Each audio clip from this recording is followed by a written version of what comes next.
Good evening, everyone. Or better said, welcome, family. For what brings us together tonight constitutes a warm greeting. Holding hands with St. Jude in any way makes us family. So family, let's get acquainted. My name is Myjazz1. My daughter Giselle is 10 years old. I have been very happily married to her dad, Frank, for 21 years. We round out our family with two sons, Devin, 23, and Frankie III, 17. We reside in Rochester, New York, and have worked hard to build a happy life. Until April 2018, which was the beginning of this journey of fear. My baby girl, Jazzy, as we fondly call her, woke up vomiting again and again and again. I called her off from school and I called myself into work. She was stable through the day, no fever, no other symptoms. The next day, my baby woke up again vomiting, again and again and again. No fever, but a slight headache, some Motrin, some rest. She wasn't keeping fluids in. We went to bed, and in the middle of the night it hit my husband. We were compelled to take her to the emergency room. And again, she was dehydrated. They hydrated her, gave her anti-nausea meds, and sent us home. At the same time, she began having some bullying issues in school. We took her to the pediatrician, and she attributed it to her nerves. Time would go on, and vomiting in the mornings would continue. It would pass, and she would go to school, only to be sent home. From April through June, she did not complete a full day of school and was in and out of the emergency room for dehydration. We were so scared, overwhelmed, and at a loss for how to help our sweet girl. By July, we had reached our limit. We brought her into the hospital and demanded that she have an in-stay hospital stay until they found out what was wrong with her.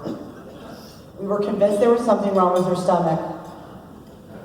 5 days later, multiple tests, upper GI, lower GI, any test necessary, they gave her, and the hospital told us all the tests were negative.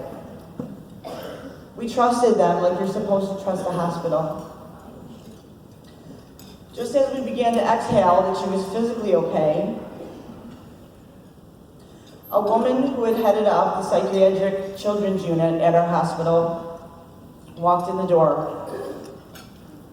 She said, "I've seen this before. This is a classic case. Your daughter Giselle has separation anxiety from you." I've been doing this 30 years. I've seen it. We're going to take care of it.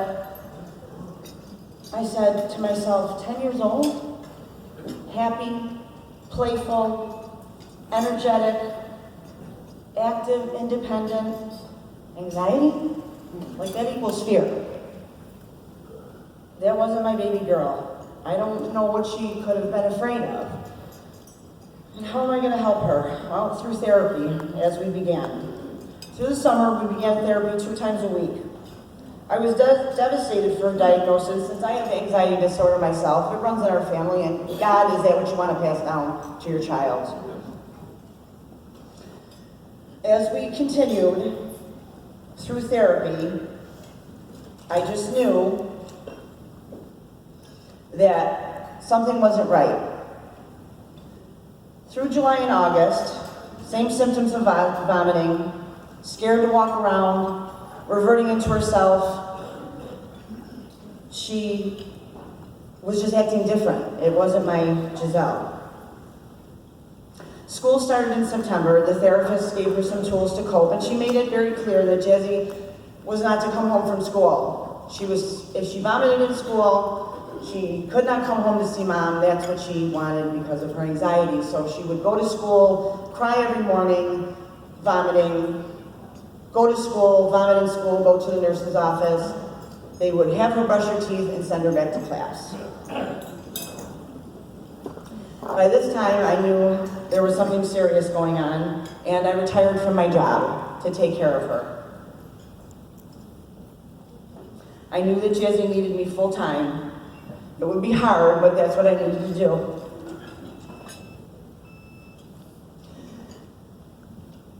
This continued in school. September through November, we noticed more and more adverse behavior, no balance, slower speech, still vomiting, no eating right, and low self-esteem. The final straw was when she came home from school crying that a kid in her class called her cross-eyed. I was agitated and once again called the pediatrician and demanded an immediate appointment. I expressed that the medicine that the doctor had put her on wasn't working. The side effects were making her worse. 2 days later, I had an obligation that I went to. My husband stayed home from work and brought Giselle to the pediatrician.